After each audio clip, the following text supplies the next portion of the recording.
Yeah. Let's go ahead and move on to the next section of our show, which is classic movie reviews. What's a classic movie to us? Well, a movie that's at least 25 years old, is in high critical standing, and has a good following of fans. And we went in a way, way, way back for this one. Mm-hmm. We're talking about 1926's The General, starring Buster Keaton, a silent film in that good old silent era. This is a film that is very well known amongst film fans in the film community, but not really that known to the general audience. A lot of the general audience has me. A lot of the general audience has heard of like Charlie Chaplin, but I think Buster Keaton is also a phenomenal performer in the silent era, especially when it comes to stunts, as we saw in The General. Before we get into the movie, though, and our thoughts, one thing I want to point out about the movie really quick. It would be remiss if we didn't mention that the main characters in this movie it takes place during the Civil War, and the main characters in this movie are from the South, and they very much so want the South to win, and that's not okay. That certainly did not age well. This movie came out less than 100 years after the Civil War, when there was still some sympathy, I guess, for the South, and while those moments in the movie do not hold up, and we don't condone that, it's still just a phenomenally well-done motion picture. And fortunately, unlike films like the horrific Birth of a Nation, it doesn't portray any sort of like African Americans at all, let alone in like a negative light. But it's still connected to the awfulness of the Civil War and wanting the South to win. Like you see rebel flags. It doesn't put a good taste in your mouth.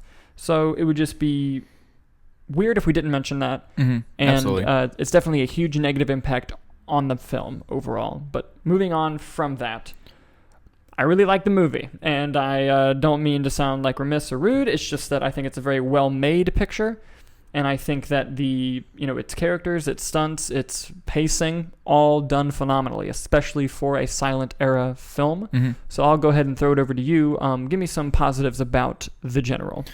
Well, the only other silent film I've ever seen before this was Nosferatu, and I will say that movie did put me to sleep. It is very boring and very long, but speaking on The General, like you said, the pacing was well done. It kept you hooked. I was into the movie the whole time. The stunts were absolutely fantastic.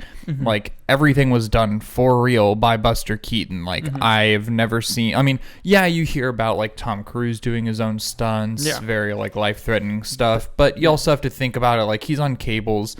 While, yes, it is very life-threatening, and I don't want to put... I don't want to put stunt performers nowadays down because they're still very dangerous. Very dangerous, and I can't even imagine what stunt performers go through now. But like Buster Keaton, for example, is on the front of a moving train, albeit very slow moving train, and it looks like it's slow moving. But still, one misstep, you're dead. Exactly. And even when the train's going fast, he's like running across the whole thing. And it's not like he's on wires or anything. He is just free running back and forth. Or even like when the train is on tracks and there's a board in the way, so he takes another board and throws it off to prevent the train from derailing. And he only has one shot to hit that piece of wood out of the track. Yeah. We should mention, this film is about a person who just loves his train engine called The General, and he also is really in love with this girl.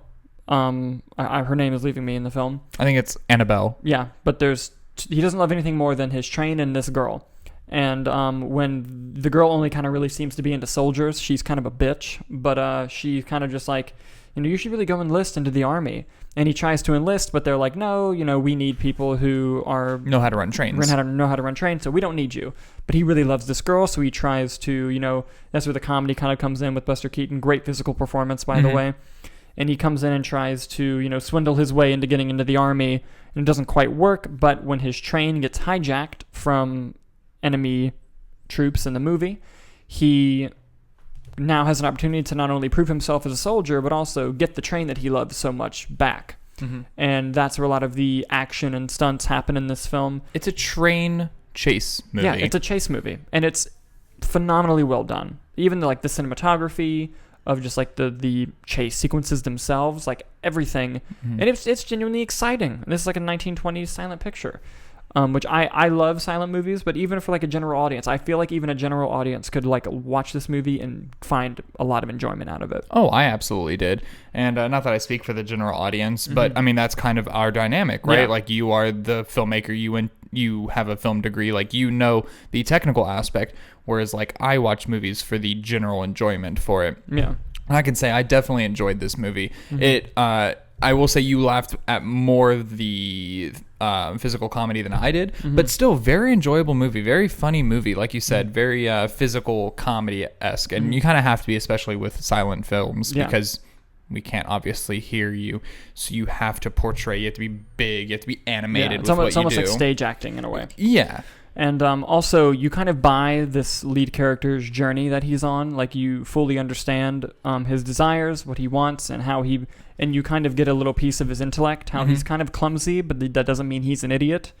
There's a great bit where there's an extra train car in front of him, and he has to get it out of the way, so he puts it onto a side track, and then removes the track so that his train can go on, and he does it all, runs back. So it's like, okay, it shows you how smart he is with what he does, but what he didn't see is that the train car that he put the other track he put it on just circles back around and goes right back in front of him.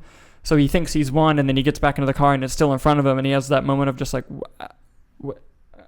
okay, and he just is confused by the whole thing. So I think, you have sequences like that just sort of show, the clashes in his own personality. And also, I know that we keep harping on the stunt action and chase sequences. They blow up a real ass bridge, and they blow the fuck out of it with a train, and it was awesome looking. And it's just the fact that they did these such huge bombastic things in the 1920s. Just it's you're watching cinematic history when you watch the film. And it's very real. It feels real. And that's something that I really, really like and take away from the film overall. And that kind of pretty much sums up my thoughts about it. I'm ready to give grades, but I'll let you give some extra thoughts on it. Yeah, the last thing I want to say is it sets up a lot of things that don't seem like they're set up. So, for example, the one thing I could think of right now is whenever Buster Keaton is hiding under the Union general's table, and they're all talking about the map and stuff, and the one general has a cigar that burns a hole in the thing, and they start trying to stop the fire from spreading, and you're like, oh my gosh, are they going to see Buster Keaton? Because when they lift up the cloth, you see him, they're like, oh my gosh, is he gonna be spotted? And then they lift the cloth back down, and then it's from Buster Keaton's point of view, and the girl that he loves is in that circle. So they set up a lot of things that don't seem like setup, but it is, because if that hole wasn't right there, he wouldn't have known that she was in that house with him, that she was captured as well.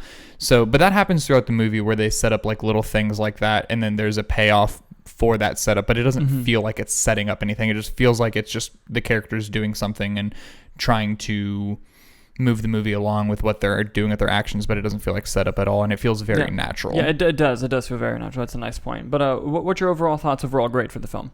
I really enjoyed this. Obviously the biggest negative is the fact that this did not age well with the Confederacy and that image. But completely taking that aside, basing it solely on the stunts, definitely a 4 stars out of 5. I really enjoyed this movie. I enjoyed the physical comedy that Buster Keaton brought to this movie. Yeah. And it's far different than any expectation I had for a silent movie. Yeah. Oh yeah. I'm going to give the film an A-.